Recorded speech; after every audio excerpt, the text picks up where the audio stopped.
दोस्तों, मैं हूं डॉक्टर CL रावत। मैं एक होम्योपैथिक फिजिशियन हूं। दोस्तों, जो मेरा आज का टॉपिक है वो है माइग्रेन। दोस्तों, माइग्रेन जो है एक पावरफुल न्यूरोलॉजिकल हेडेक है जो कि ज़्यादातर हमारे आधे सिर में होता है, या तो राइट में या तो लेफ्ट में, पर ये कभी कभार पूरे में भी हो सकता है।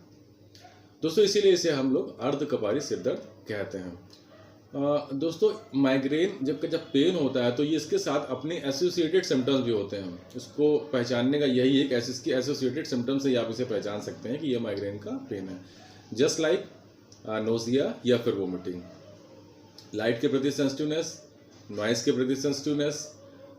कभी कभी होता है दोस्तों कि हमारी विज़न ब्लर हो जाता है, धुंधला दिखाई देने लगता है, या फिर हमारी आंखों से आंसू भी, जब पेन ज़्यादा होता है तो हमारी आंखों से आंसू भी निकलने लगते हैं। ये इसके एसोसिएटेड सिम्टम हैं। अब दोस्तों, इसके कॉजेशन पे आते हैं। मसलन इसका जो कॉज होते हैं, किसी भी बीमारी का कॉज जानना बहुत ज़रूरी है कि उसका क्या कारण है। उसका ट्रीटमेंट में उससे काफ़ी हेल्प मिलती है। दोस्तों, जिसका पहला बड़ा कॉमन जो है कारण है वो है जेनेटिक्स, यानी कि अगर आपके मम्मी पापा में, दादा दादी में, नाना नानी में किसी को भी माइग्रेन है तो फिर आपको भी आ सकता है। इसके चांसेस काफ़ी ज़्यादा होते हैं। दूसरा जो इसका चांसेस है, दूसरा इसका जो कारण है वो है स्ट्रेस। आजकल की भागा दौड़ी ज़िंदगी में स्ट्रेस भी एक बड़ा फैक्टर है माइग्रेन को कॉज करने में, या किसी भी मेंटल डिसीज़ को कॉज करने में।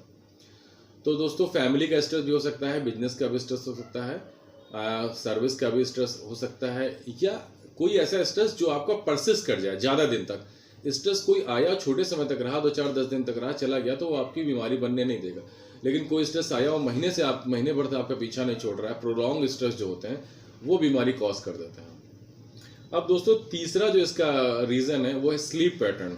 बहुत सारे लोग जो हैं गार्ड वाले होते हैं या जो सिक्योरिटी वाले होते हैं, या तो उनकी नाइट ड्यूटी जो होती है, कभी नाइट ड्यूटी 15 दिन, कभी 15 दिन डे की ड्यूटी, या फिर शाम की ड्यूटी, सुबह की ड्यूटी। ऐसे कंडीशन में जब आपका स्लीप पैटर्न बदलता है तो बॉडी इसको एग्जिस्ट नहीं कर पाती है, इसको एडॉप्ट नहीं कर पाती है। तो ऐसी कंडीशन में बॉडी स्ट्रेस में चली जाती है, तो वहाँ से आपका जो है माइग्रेन स्टिमुलेट हो जाता है। तो ये भी एक कारण है माइग्रेन का। दोस्तों, देखा गया है वुमेन्स में माइग्रेन ज़्यादा देखा गया है। मैं 10 पेशेंट अगर मेरे क्लिनिक पे आते हैं या सर्वे हुआ है तो उसमें लगभग 6 से 7 महिलाएं होती हैं, 2 से 3 पेशेंट आपके जेंट्स होते हैं, यानी कि मेल्स होते हैं। तो फीमेल्स में ये ज़्यादा देखा गया है। दोस्तों, कुछ लोग डाइटिंग के दौरान अपने मील्स को स्किप कर देते हैं, तो ऐसा नहीं करना चाहिए। अगर आपको मील्स स्किप करेंगे तो आपका माइग्रेन स्टिमुलेट हो सकता है। आपका जब हम अपना मील्स स्किप करते हैं तो हमारे अंदर के जो हंगर हार्मोन है, जैसे ग्रेलिन जो है, वो स्टिमुलेट हो जाता है। वो जब स्टिमुलेट हो जाता है तो वो बॉडी को कुछ ना कुछ खाने के लिए कहता है।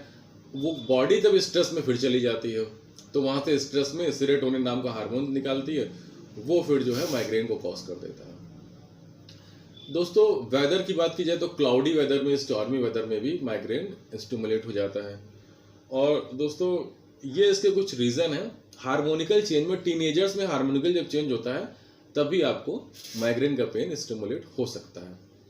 अब दोस्तों, इसकी दवाओं के बारे में आते हैं। होम्योपैथी में दोस्तों, अंग्रेजी में सिर्फ पेन किलर है, पर होम्योपैथी में हम उसकी बीमारी की जड़ से जाकर के और काफ़ी हद तक पेशेंट को क्योर कर सकते हैं। तो दोस्तों, मेरी पहली जो दवा है वो बेलाडोना है। दोस्तों, जो बेलाडोना का जो पेन होता है, हर बीमारी का एक सिम्टम होता है, उस सिम्टम के अनुसार हम लोग दवा देते हैं। जैसे जो बेलाडोना का जो सिम्टम होता है उसमें थ्रॉम्बिंग या फिर पल्सेटिंग पेन होता है, पहला सिम्टम है।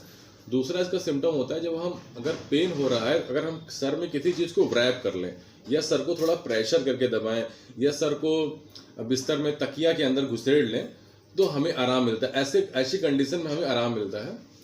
तो ऐसी कंडीशन में हम बेलाडोना देते हैं। दोस्तों, बेलाडोना का जो पेशेंट होता है वो अपने सिर को ज़्यादा हिलाना नहीं चाहता, नॉइस को नहीं पसंद करता है, लाइट को नहीं पसंद करता है। तो ऐसे, अगर ऐसा कोई आपके पास ऐसा कोई सिम्टम आ रहा है तो आप दोस्तों बेलाडोना 1000 पावर लें। छोटी मोटी पावर से काम नहीं चलेगा।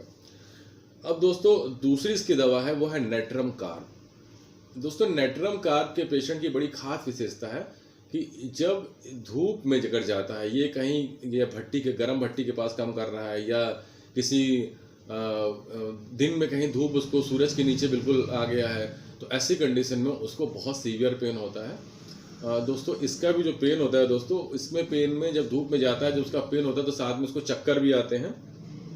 और इसमें एक बड़ा अच्छा पॉइंट है कि हेड जो है वो बड़ा लार्ज सा फील होता है।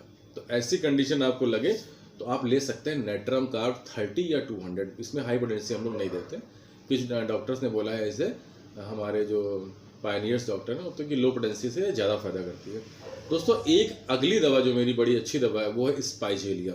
दोस्तों स्पाइजेलिया जो होती है उसका जो पेन होता है उसकी स्टार्टिंग हमारी पीछे से होती है, ऑक्सीपिटल रीजन से होती है, और spread over the head and then settle into the left आई।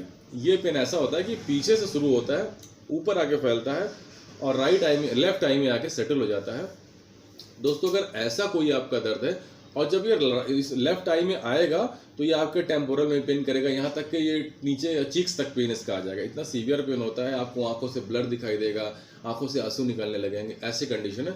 दोस्तों ऐसी कंडीशन में मैं स्पाइजेलिया 1000 पावर की 5 बूंद हर आधे घंटे पे देता हूँ। पेशेंट पहले ड्रॉप से ही आराम महसूस करता है, विदिन 10 मिनट, विदिन 5 मिनट। इतना ज़बरदस्त, इतना मतलब इसका रिस्पॉन्स है। दोस्तों इसी तरह एक दूसरी दवा है, मेरी चौथी दवा जो है वो सैंग्विनेरिया है। सैंग्विनेरिया का बिल्कुल सिम्टम ऐसा रहता है, पेन जो है पीछे से आता है, ऊपर की तरफ स्प्रेड करता है, लेकिन राइट आई में सेटल होता है। अगर आपकी राइट आई में पेन है तो आप सैंग्विनेरिया की जो है 1000 पावर की दवा दीजिए। उसका पेन, उस सैंग्विनेरिया का पेन दोस्तों यहाँ पर भी होता है, कभी कभी हाथ तक भी चला आता है रेडिएट करके। तो मतलब सैंग्विनेरिया जो होती है वो दोस्तों पूरे राइट साइड के पेन को करता है। किसी को ये मतलब माइग्रेन का पेन है प्लस शोल्डर राइट है प्लस राइट हैंड में पेन है, तो सैंग्विनेरिया पूरे को कवर करती है। तो दोस्तों अब मेरी जो अगली दवा है यानी कि 5वीं दवा वो नेट्राम्यूर है। दोस्तों नेट्राम्यूर दवा उन लोगों को ज़्यादा मतलब सूट करती है जो स्कूल गोइंग गर्ल होती हैं, टीनेजर्स जो होती हैं और जिनका हीमोग्लोबिन कम होता है। तो दोस्तों ऐसी पेशेंट जो जैसी स्कूल जाने लगती हैं, और नेट्राम्यूर के पेशेंट की एक खास बात होती है, उसका दर्द जो है वो दिन में ज़्यादा होता है। सूरज निकलने के साथ उसका दर्द धीरे धीरे चालू होता है, और जब सूरज पीक पे होता है तो उसका दर्द सबसे ज़्यादा होता है, और जब सूरज ढल रहा होता है तो उसका दर्द कम हो जाता है। तो दोस्तों और ये लड़कियों में जो है जब पीरियड्स आते हैं तो उनका दर्द बहुत ज़्यादा बढ़ जाता है, उनको नोजिया वोमिटिंग फील होती है, और उनको माइग्रेन का पेन बहुत ज़्यादा स्टिमुलेट होता है, क्योंकि एनेमिक लड़कियाँ पहले से रहती हैं और पीरियड्स का जब फ्लो होता है तो ब्लड और कम हो जाता है। तो ऐसी कंडीशन में उनका माइग्रेन बहुत तेज़ी के साथ स्टिमुलेट हो जाता है। अब दोस्तों मेरी जो आगे की दवा है, मेरी जो लास्ट मेडिसिन है वो आइरिस वर्सिकोलस है। दोस्तों आइरिस वर्सिकोलस के माइग्रेन में पेन देखा गया है कि इसमें गैस्ट्रिक ट्रबल होता है। जब भी आपको लूज मोशन होंगे या डायरिया होगा तो आपको ये आपका पेन स्टिमुलेट होगा। इसकी खास बड़ी सिम्टम है, अगर आपको गैस्ट्रिक कंप्लेन के साथ अगर आपको माइग्रेन हो रहा है तो आप इसमें ले सकते हैं आइरिस वर्सिकोलस। तो दोस्तों ये मेरी लास्ट की मेडिसिन थी, और ये रहा माइग्रेन का। और जल्दी मैं मिलता हूँ आपको अगली वीडियो में। धन्यवाद दोस्तों, फिर मिलते हैं।